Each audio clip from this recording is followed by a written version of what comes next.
नमस्कार दोस्तों, study for ISPCS with notes में आपका स्वागत है। आज हम लोग सामान्य अध्ययन अति महत्वपूर्ण तथ्यों का दूसरा सेट करेंगे। इस एक सेट में लगभग 75 से 100 फैक्ट का समावेशन है, जो कि इम्पोर्टेंट टॉपिक के रूप में कवर किया गया है। इन सभी फैक्ट को आप ध्यान से सुनिए, क्योंकि अंत में मैं आपसे 25 प्रश्न पूछूंगा, जिसका जवाब आपको मौखिक रूप से देना है। तो चलिए वीडियो स्टार्ट करते हैं। पहला टॉपिक है राष्ट्रीय आपातकाल। भारतीय संविधान में आर्टिकल 352 में राष्ट्रीय आपातकाल का उल्लेख है और राष्ट्रीय आपातकाल राष्ट्रपति द्वारा 3 आधारों पर लगाया जा सकता है: युद्ध, बाह्य आक्रमण या सशस्त्र विद्रोह। इन तीनों के आधार पर राष्ट्रपति द्वारा राष्ट्रीय आपातकाल लगाया जा सकता है। देखिए, मूल संविधान में यह सशस्त्र विद्रोह नहीं था। मूल संविधान में आंतरिक अशांति था, जिसे 44वें संविधान संशोधन अधिनियम 1978 द्वारा हटाकर सशस्त्र विद्रोह रखा गया। तो यह क्वेश्चन पूछता है कि किस संविधान संशोधन में सशस्त्र विद्रोह को हटाकर, मतलब आंतरिक अशांति को हटाकर सशस्त्र विद्रोह रखा गया। तो यह 44वें संविधान संशोधन अधिनियम 1978 के द्वारा। देखिए, राष्ट्रपति द्वारा राष्ट्रीय आपातकाल की घोषणा मंत्रिमंडल की लिखित सिफारिश पर किया जाता है। ठीक है, मंत्रिमंडल की लिखित सिफारिश पर किया जाता है। और राष्ट्रीय आपातकाल का अनुमोदन विशेष बहुमत के द्वारा किया जाता है। विशेष बहुमत क्या होता है कि संसद के प्रत्येक सदन द्वारा उस सदन की कुल सदस्य संख्या के बहुमत तथा उपस्थित व मतदान करने वाले सदस्यों का 2/3 बहुमत द्वारा पारित होना आवश्यक होगा। मतलब कि अगर लोकसभा में पारित किया जाएगा पहले, तो लोकसभा के कुल सदस्य संख्या के बहुमत तथा लोकसभा में उपस्थित व मतदान करने वाले सदस्यों का 2/3 बहुमत द्वारा पारित होना आवश्यक है। फिर लोकसभा में पारित होने के बाद यह राज्यसभा में जाएगा और वहाँ पर भी यही प्रक्रिया अपनाया जाएगा। तो यह विशेष बहुमत होता है। देखिए, अवधि क्या होगा। राष्ट्रपति द्वारा की गई आपात की घोषणा 1 माह तक प्रवर्तन में रहती है, और यदि इस दौरान इसे संसद के 2/3 बहुमत से अनुमोदित करवा लिया जाता है, तो वह 6 माह तक प्रवर्तन में रहती है। ठीक है, तो घोषणा 1 माह तक रहेगी, और अगर विशेष बहुमत से पारित हो गया तो यह 6 माह तक रहेगी। और यह 6 माह तक इस विशेष बहुमत के द्वारा अनिश्चित काल तक इसे बढ़ाया जा सकता है, 6 माह करके। अगर पूछा जाए कि क्या राष्ट्रीय आपातकाल के समय लोकसभा के कार्यकाल को बढ़ाया जा सकता है, तो लोकसभा के कार्यकाल को बढ़ाया जा सकता है, लेकिन एक समय में 1 वर्ष के लिए बढ़ाया जा सकता है। ठीक है, अब प्रभाव देख लेते हैं कि राष्ट्रीय आपातकाल लगने पर क्या प्रभाव होता है। तो राष्ट्रीय आपातकाल के लगने से आर्टिकल 20 और 21 को छोड़कर बाकी जितने भी फंडामेंटल राइट हैं, यानी कि जो मूल अधिकार हैं, वह निलंबित हो जाते हैं। तो कौन कौन आर्टिकल, मतलब कौन कौन सा मूल अधिकार निलंबित नहीं होते, तो वो हैं आर्टिकल 20 और आर्टिकल 21। आर्टिकल 20 जो है वह अपराधों से संबंधित है, कि अपराधों से संरक्षण के लिए, जबकि आर्टिकल 21 है आपका जीवन एवं दैहिक स्वतंत्रता। तो यह आर्टिकल 20 और 21 को छोड़कर सभी फंडामेंटल राइट निलंबित हो जाते हैं। एक बार फिर से देख लेते हैं कि आर्टिकल 20 क्या है। तो आर्टिकल 20 अपराधों के लिए दोष सिद्धि के संबंध में संरक्षण है, जबकि आर्टिकल 21 प्राण एवं दैहिक स्वतंत्रता का संरक्षण है। तो यह आपको ध्यान में रखना है। अगले टॉपिक पर आते हैं। देखिए, अनुच्छेद 53 अनुच्छेद 53 में यह वर्णित है कि भारतीय संघ की कार्यपालिका शक्ति किसमें निहित है? राष्ट्रपति में निहित है। डायरेक्ट क्वेश्चन पूछ सकता है कि भारतीय संघ की कार्यपालिका शक्ति किसमें निहित है? ऑप्शन रहेगा मंत्रिपरिषद, मंत्रिमंडल, राष्ट्रपति, प्रधानमंत्री। तो यह राष्ट्रपति में निहित है। नेक्स्ट है उच्च न्यायालयों में न्यायाधीशों की संख्या। तो उच्च न्यायालयों में न्यायाधीशों की संख्या का निर्धारण कौन करता है? तो राष्ट्रपति जी के द्वारा किया जाता है। इसके संख्या का निर्धारण राष्ट्रपति जी द्वारा होता है। आर्टिकल 214 में उल्लिखित है कि प्रत्येक राज्य के लिए एक उच्च न्यायालय होगा। प्रत्येक राज्य के लिए एक उच्च न्यायालय हो गया। वहीं पर देखिए कि संविधान के आर्टिकल 231 में कहा गया है कि अगर संसद चाहे तो विधि द्वारा 2 या 2 से अधिक राज्यों और किसी संघ राज्य क्षेत्र के लिए एक ही उच्च न्यायालय स्थापित कर सकती है। ठीक है, तो यह आर्टिकल काफ़ी महत्वपूर्ण है। क्वेश्चन डायरेक्ट पूछता है कि किस आर्टिकल में यह वर्णित है कि संसद विधि द्वारा 2 या 2 से अधिक राज्यों और किसी संघ राज्य क्षेत्र के लिए एक ही उच्च न्यायालय स्थापित कर सकती है? तो वह है आर्टिकल 231। आगे बढ़ते हैं। 101वां संविधान संशोधन अधिनियम 2016। इस संविधान संशोधन में जीएसटी को लाया गया था संशोधन करके। जीएसटी का जो वस्तु एवं सेवा कर है। तो अगर पूछा जाए कि जीएसटी के लागू होने के पश्चात संविधान के किस अनुच्छेद को समाप्त कर दिया गया? तो अनुच्छेद 263A को समाप्त कर दिया गया। आपसे यह भी क्वेश्चन पूछेगा कि किस संविधान संशोधन में जीएसटी को लागू किया गया है? तो 101वां संविधान संशोधन अधिनियम 2016। आगे बढ़ते हैं। दी प्लान्ड इकोनॉमी ऑफ इंडिया। 1934 में डॉक्टर विश्वेश्वरैया ने अपने इस प्रसिद्ध शोध ग्रंथ दी प्लान्ड इकोनॉमी ऑफ इंडिया में देश के आर्थिक विकास की 10 वर्षीय योजना प्रस्तुत की। कितनी? 10 वर्षीय योजना प्रस्तुत की। वहीं 1944 ईस्वी में बम्बई के 8 उद्योगपतियों द्वारा बॉम्बे प्लान प्रस्तुत किया गया, जो कि 15 वर्षीय था।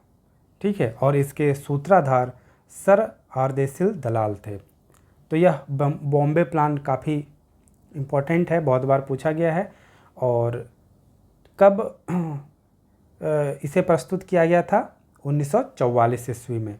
और इसके सूत्रधार कौन थे? सर आरदेशिल दलाल। आगे बढ़ते हैं। चिपको आंदोलन। देखिए, चिपको आंदोलन एक पर्यावरण रक्षा आंदोलन था और वर्तमान समय में यह आंदोलन उत्तराखंड राज्य में पड़ता है, जहाँ पर यह स्टार्ट हुआ था। लेकिन तत्कालीन समय में यह यूपी में पड़ता था, यूपी के चमोली ज़िले में। ठीक है, और सन 1973 में यह आंदोलन प्रारंभ हुआ था।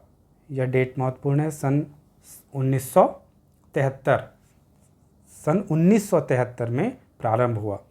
और इसके नेतृत्वकर्ता कौन कौन थे? तो इसके नेतृत्वकर्ता थे प्रसिद्ध पर्यावरणविद सुंदरलाल बहुगुणा, कॉमरेड गोविंद सिंह रावत, चंडी प्रसाद भट्ट तथा श्रीमती गौरा देवी। अभी देखिए कि 21 मई 2021 को सुंदरलाल बहुगुणा जी का निधन हो गया है। यह डेट काफ़ी महत्वपूर्ण है कि कब हुआ है निधन? 21 मई 2021 को। आगे बढ़ते हैं। उत्परिवर्तन का विकास, थ्योरी ऑफ म्यूटेशन का प्रतिपादन किसके द्वारा किया गया है?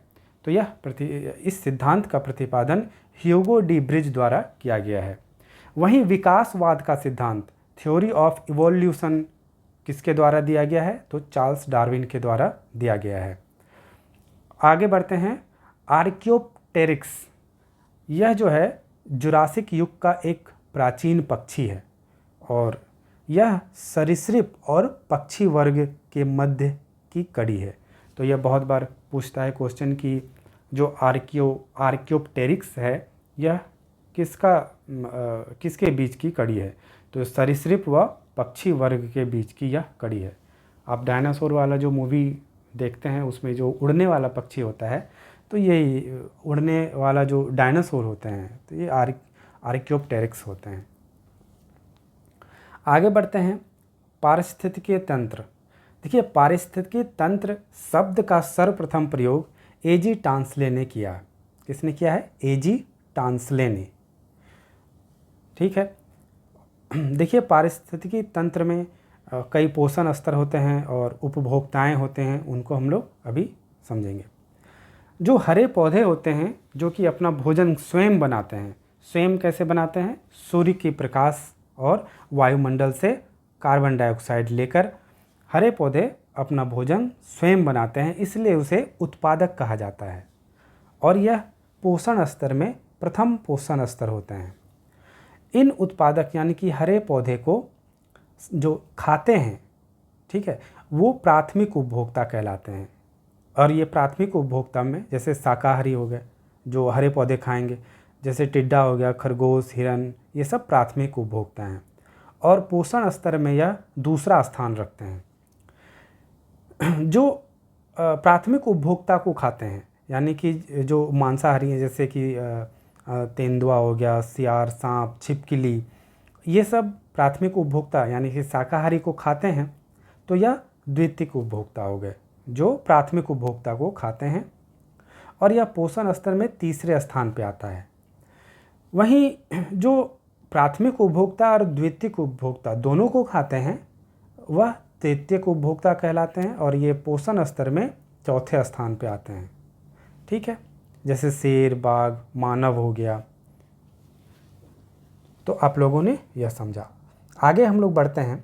देखिए, जंगल की आग किसे कहा जाता है?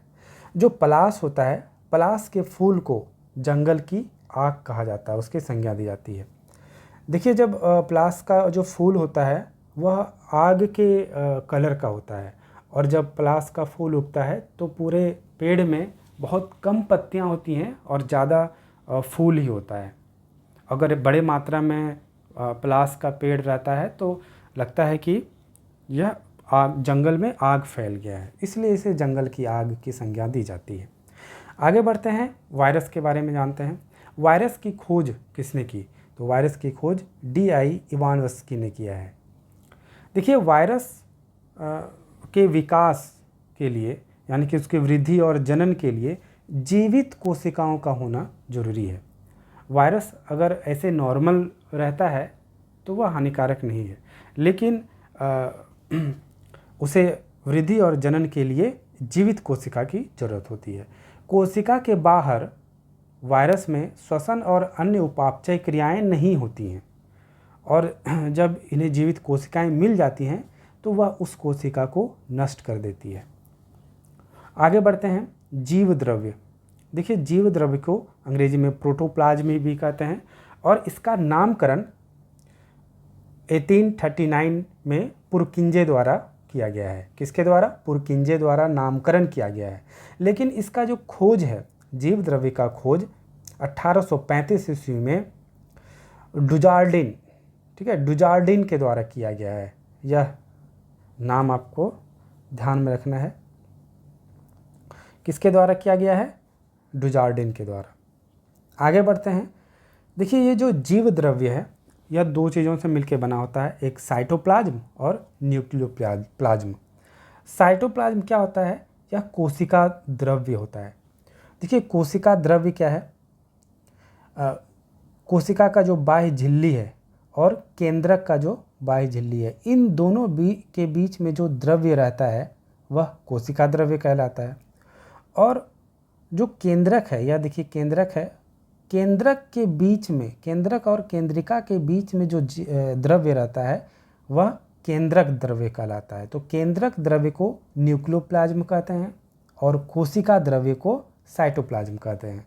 और जीव इन दोनों की बात अगर करें तो इन दोनों को प्रोटोप्लाज्म यानी कि जीव द्रव्य कहते हैं। ठीक है, तो ये द्रव्य क्यों होता है? तो देखिए, ये द्रव्य के कारण ही, चूँकि कोशिका में बहुत सारे अंग होते हैं इसके, जैसे माइटोकॉन्ड्रिया हो गया, गोल्जी काय हो गया, लाइसोसोम हो गया, ठीक है। तो वो अपनी जगह पर स्थित रहे, इसीलिए इसमें द्रव्य दिया जाता है, हालांकि यह प्राकृतिक है। और तो देखिए, जीव द्रव्य को जीवन का भौतिक आधार कहते हैं। तो जीव द्रव्य को जीवन का भौतिक आधार किसने कहा है? तो यह हेक्सले ने कहा है, ठीक है, हेक्सले ने कहा है। और इस जीव द्रव्य के में जो तत्व पाए जाते हैं, उन तत्वों में 99% भाग जो है वह 4 तत्वों का ही होता है, ऑक्सीजन, कार्बन, हाइड्रोजन और नाइट्रोजन का। अगर पूरे जीव द्रव्य की बात की जाए तो लगभग 80%, मतलब 80% जो भाग है वह जल का ही होता है, ठीक है। आगे बढ़ते हैं। जब गेंद जमीन पर उछाली जाती है तब अचानक क्या परिवर्तन होता है? तो इसके संवेग में परिवर्तन होता है। नेक्स्ट बढ़ते हैं, चेचक। देखिए, चेचक जो है वेरिसेला जोस्टर विषाणु के द्वारा होता है, ठीक है। तो हम लोग चेचक से संबंधित और भी देख लेते हैं। विषाणुओं से होने वाले और भी जो रोग हैं उसके बारे में देख लेते हैं। तो देखिए, ये काफ़ी कन्फ्यूजन होता है, तो मैंने एक ट्रिक भी दिया है यहाँ पर, हालांकि यह काफ़ी प्रचलित ट्रिक है, बहुत जगह मिल जाएगा आपको। जैसे रेखा हमें हिट करके पीछे छोड़ गई, रेखा हमें हिट करके पीछे को हम लोग पो ए चे करके करते हैं, छोड़ गई, तो हम लोग इसको डिकोड करते हैं। देखिए, रे से यहाँ पे रेबीज हो गया। रेबीज जो है, रेबीज किसके कारण होता है? तो रैप्डो वायरस के कारण होता है रेबीज, ठीक है। नेक्स्ट है रे खा से खसरा हो गया। खसरा जो है मोरबिली वायरस से होता है। खसरा किससे होता है? मोरबिली वायरस से। इसमें क्या होता है कि शरीर पर लाल दाना हो जाता है, आँख लाल हो जाता है, आँख में दर्द हो जाता है, ठीक है। नेक्स्ट है हर्पीज। हमें के जो हॉ है, हॉ से हर्पीज, और हर्पीज वायरस से यह होता है। वहीं है मे से मेनिनजाइटिस, ठीक है।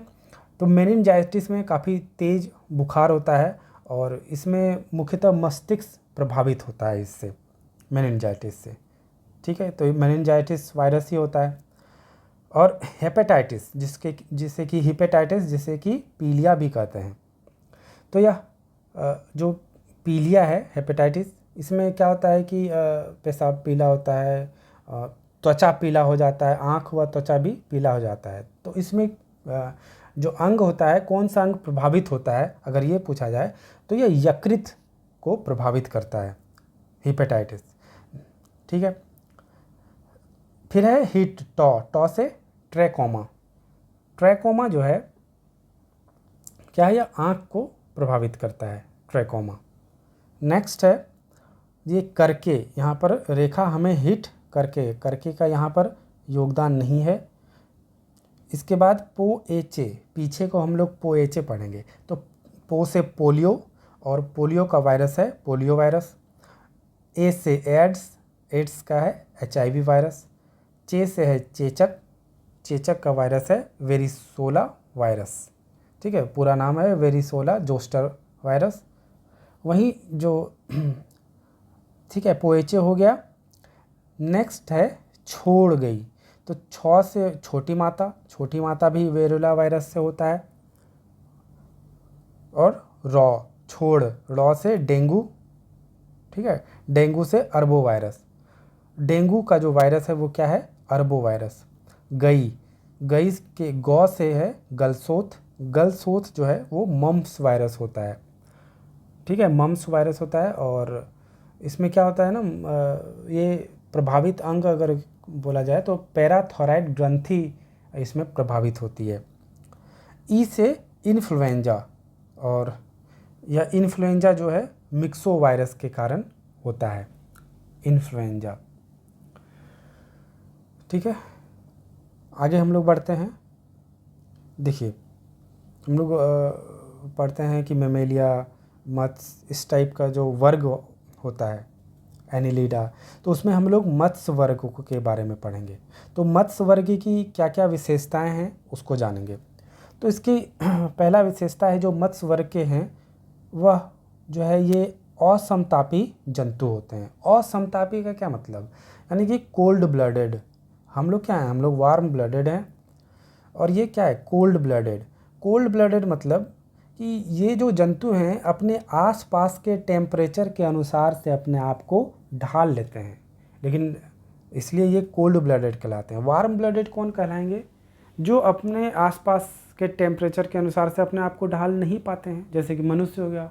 मनुष्य क्या है, वार्म ब्लडेड है, वो अपने अपने शरीर को आसपास के टेम्परेचर के अनुसार से नहीं ढाल पाता है।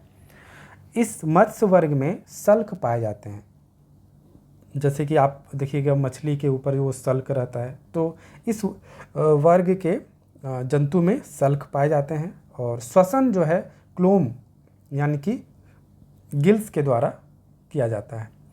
इसमें जो इस जंतु में, इस वर्ग के जंतु में दो कक्ष, हृदय जो होता है वो दो कक्ष वाला होता है, ठीक है।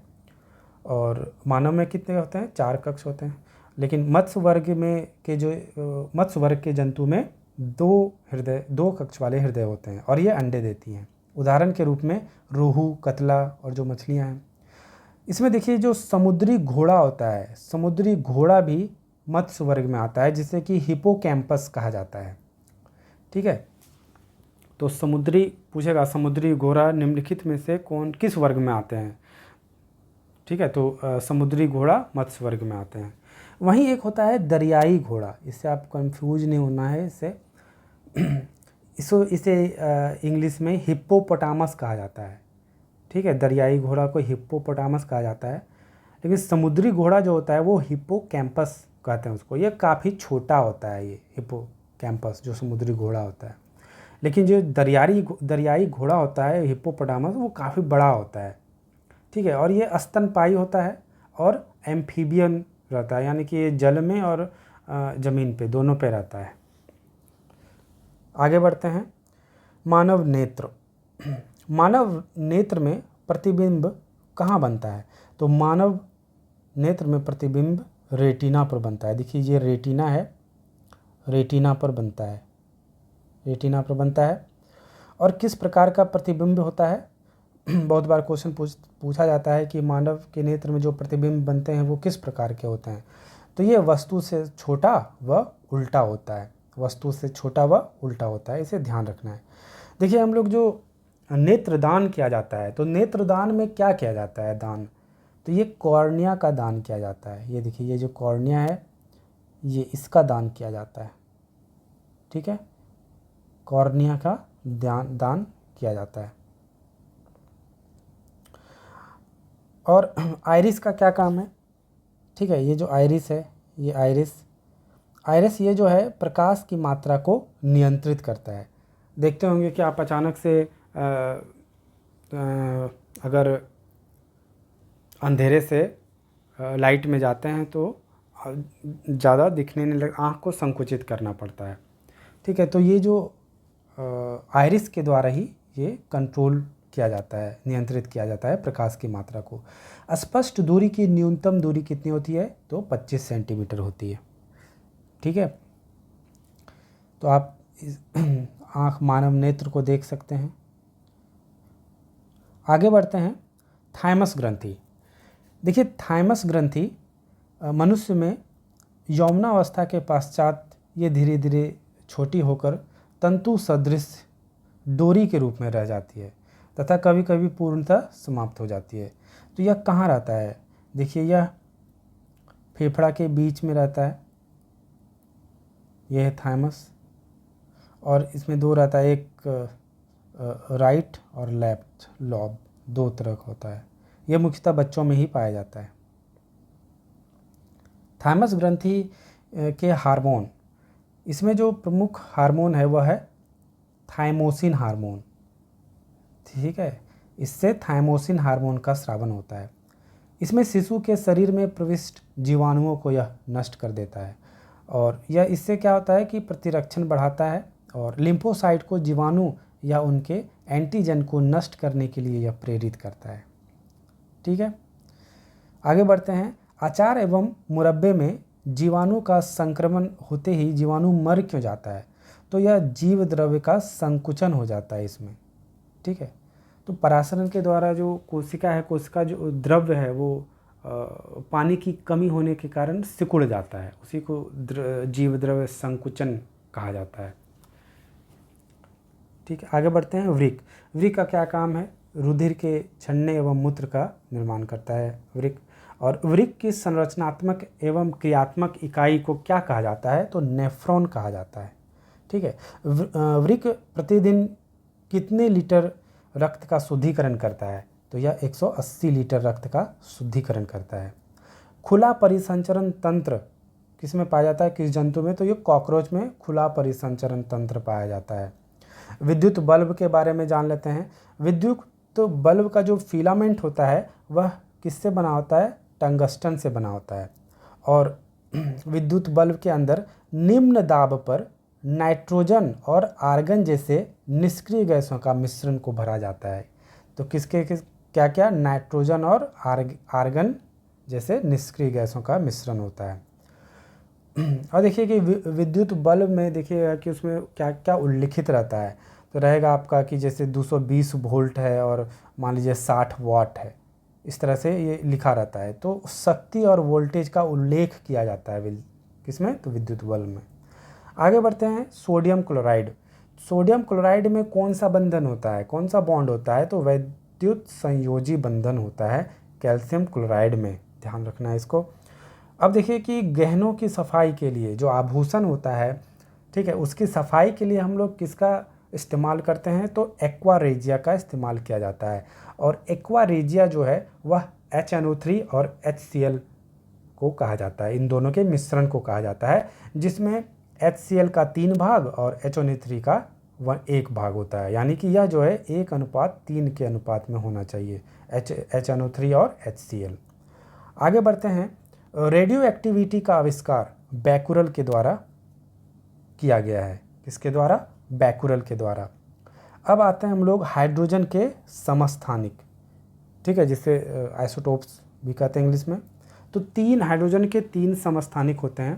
पहला है H1 और 1H1। देखिए ये प्रोटॉन नंबर्स होते हैं, ठीक है, प्रोटॉन्स नंबर तो ये सेम होते हैं। H1 प्रोटियम कहलाता है, जिससे कि H2 से डिनोट करते हैं इसको। दूसरा है ड्यूटेरियम, इसे D2 से डिनोट करते हैं, जिसको कि भारी जल भी कहा जाता है, D2O। और यह D2O जो है वो मंदक के रूप में कार्य किया जाता है, यानी कि परमाणु भट्टी में, जो परमाणु भट्टी होता है, रिएक्टर होता है, उसमें मंदक के रूप में इसका उपयोग किया जाता है। तीसरा है टाइट्रियम, जिसे कि T2 कहा जाता है, और यह रेडियो एक्टिव होता है। बहुत बार क्वेश्चन पूछता है कि हाइड्रोजन के का कौन सा समस्थानिक रेडियो एक्टिव होता है? तो टाइट्रियम होता है, ठीक है। तो यह फैक्ट हम लोग देखें। अब हम लोग MCQ करेंगे। आप लोगों ने यह सारे फैक्ट को देखा, तो मैं क्वेश्चन बोलूँगा और आपको उसका आंसर देना है। तो पहला है, राष्ट्रीय आपातकाल की उद्घोषणा संसद के अनुमोदन के बिना कितने समय तक लागू रह सकती है? ऑप्शन है 45 दिन, 1 माह, 2 माह, 3 माह। तो आंसर होगा 1 माह। दूसरा क्वेश्चन है, संघ की कार्यपालिका शक्ति कहाँ निहित होती है? मंत्रिपरिषद में, मंत्रिमंडल में, राष्ट्रपति में, प्रधानमंत्री में? तो आंसर होगा राष्ट्रपति में। नेक्स्ट क्वेश्चन है, विभिन्न राज्यों के उच्च न्यायालयों में न्यायाधीशों की संख्या कौन तय कर सकता है? ऑप्शन है संसद, राष्ट्रपति, सर्वोच्च न्यायालय, राज्यपाल। तो आंसर होगा राष्ट्रपति। नेक्स्ट क्वेश्चन है, 101वां संविधान संशोधन अधिनियम 2016 के तहत लागू वस्तु और सेवा कर आने के पश्चात किस अनुच्छेद को समाप्त कर दिया गया है? ऑप्शन है अनुच्छेद 246, अनुच्छेद 248, अनुच्छेद 268A, अनुच्छेद 259। तो आंसर है अनुच्छेद 268A। अगला क्वेश्चन है 1934 में डॉक्टर विश्वेश्वरैया ने अपने किस प्रसिद्ध शोध ग्रंथ में देश के आर्थिक विकास की एक 10 वर्षीय योजना प्रस्तुत की? ऑप्शन है the planned economy of India, poverty and British rule in India, vision for Indian planned economy, a plan of economic development. तो आंसर होगा पहला, the planned economy of India. अगला क्वेश्चन है पर्यावरणविद सुंदरलाल बहुगुणा जिनका निधन 21 मई 2021 को हो गया किस आंदोलन से संबंधित थे? ऑप्शन है बिश्नोई आंदोलन, जंगल बचाओ आंदोलन, जनजातीय आंदोलन, चिपको आंदोलन। तो आंसर होगा चिपको आंदोलन। अगला क्वेश्चन है उत्परिवर्तन का सिद्धांत किसने दिया था? Option Darwin, Hugo de bridge, Lamarck, इनमें से कोई नहीं। तो आंसर होगा ह्यूगो डी ब्रिज। अगला क्वेश्चन है आर्कियोप्टेरिक्स किनका संयोजन था? सरीसृपों व पक्षियों का, पक्षियों व स्तनियों का, उभयचरों व सरीसृपों का, सरीसृपों व स्तनियों का।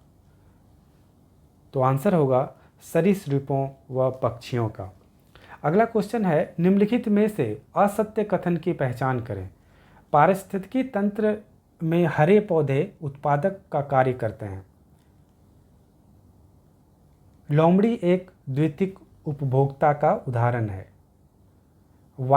वायरस एक अपघटक है। सर्वप्रथम टांसले ने पारितंत्र शब्द का प्रयोग किया। ठीक है, तो हम लोग जानते हैं कि वायरस एक अपघटक क्या है, नहीं है। बाकी सब कथन सत्य है। अगला क्वेश्चन है निम्नलिखित में से किसे जंगल की आग से जाना जाता है? ढाक यानी कि पलास, यूकोलिप्टस, केंदू, साइकस। तो आंसर है पलास। वायरस के विकास के लिए किसकी आवश्यकता होती है? जीवाणु, पौधों, जानवरों, जीवित कोशिकाओं। आंसर है जीवित कोशिकाएं। अगला क्वेश्चन है जीव द्रव्य की खोज किसने की थी? ऑप्शन है सिंगर एवं निकोलसन ने, हुजार्डिन ने, नॉल एवं रस्का ने, ल्यूवेनहॉक ने। तो जीव द्रव्य की खोज हुजार्डिन के द्वारा की गई है। अगला क्वेश्चन है जब गेंद जमीन पर उछाली जाती है तब अचानक क्या परिवर्तन होता है? इसकी चाल, इसका संवेग, इसकी गतिज ऊर्जा, इसकी स्थितिज ऊर्जा। आंसर होगा इसका संवेग। वेरिसेला जोस्टर विषाणु से कौन सा रोग होता है? ऑप्शन पोलियो, चेचक, रेबीज, हैजा। तो यह चेचक होगा। समुद्री घोड़ा को निम्नलिखित में से किस वर्ग के अंतर्गत वर्गीकृत किया जाता है? ऑप्शन एम्फीबिया, सरीसृप, मत्स्य, स्तनी। आंसर होगा मत्स्य। मानव केंद्र में प्रतिबिंब कहाँ बनता है? ऑप्शन पुतली, कॉर्निया, रेटिना, आइरिस। आंसर होगा रेटिना। नेक्स्ट क्वेश्चन कौन सी ग्रंथि फेफड़ों के बीच विद्यमान रहती है? ऑप्शन पीयूष ग्रंथि, हाइपोथैलेमस, थाइमस ग्रंथि, पीनियल ग्रंथि। तो आंसर होगा थाइमस ग्रंथि। आगे बढ़ते हैं। अचार एवं मुरब्बे में जीवाणु का संक्रमण होते ही जीवाणु क्यों मर जाते हैं? ऑप्शन है ऑक्सीजन की कमी के कारण, मसाले की अधिकता के कारण, कोशिका नष्ट होने के कारण, जीव द्रव्य संकुचन के कारण। तो आंसर होगा जीव द्रव्य संकुचन के कारण। वृक्क प्रतिदिन लगभग कितने लीटर रक्त का शुद्धिकरण करता है? ऑप्शन है 125 मिलीलीटर, 180 लीटर, 180 मिलीलीटर, 175 लीटर। तो आंसर होगा 180 लीटर। नेक्स्ट क्वेश्चन है, खुला परिसंचरण तंत्र किसमें पाया जाता है? ऑप्शन है कॉकरोच, शेर, तोता, बंदर। तो आंसर होगा कॉकरोच। विद्युत बल्ब में क्या उल्लेखित किया जाता है?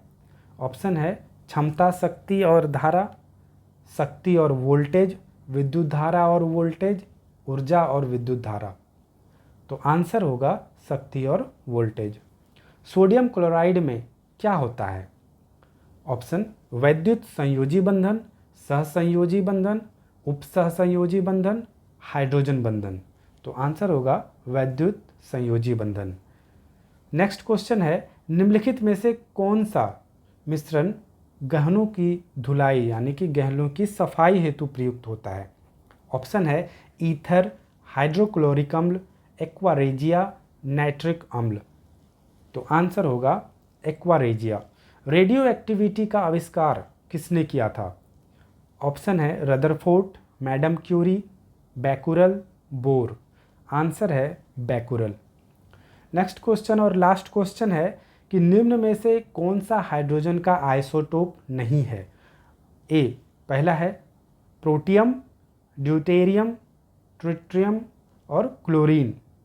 क्लोरीन 36। तो आंसर होगा क्लोरीन 36। बाकी जो है प्रोटियम, ड्यूटेरियम और ट्रिटियम तो यह हाइड्रोजन का आइसोटोप है ही। तो यह कुल 25 क्वेश्चन हम लोग किए अभी। ठीक है, नेक्स्ट अब अगला सेट 3 आएगा। तो हमारे चैनल को सब्सक्राइब कर लें। अगर वीडियो अच्छा लगे तो लाइक करें। Thank you very much.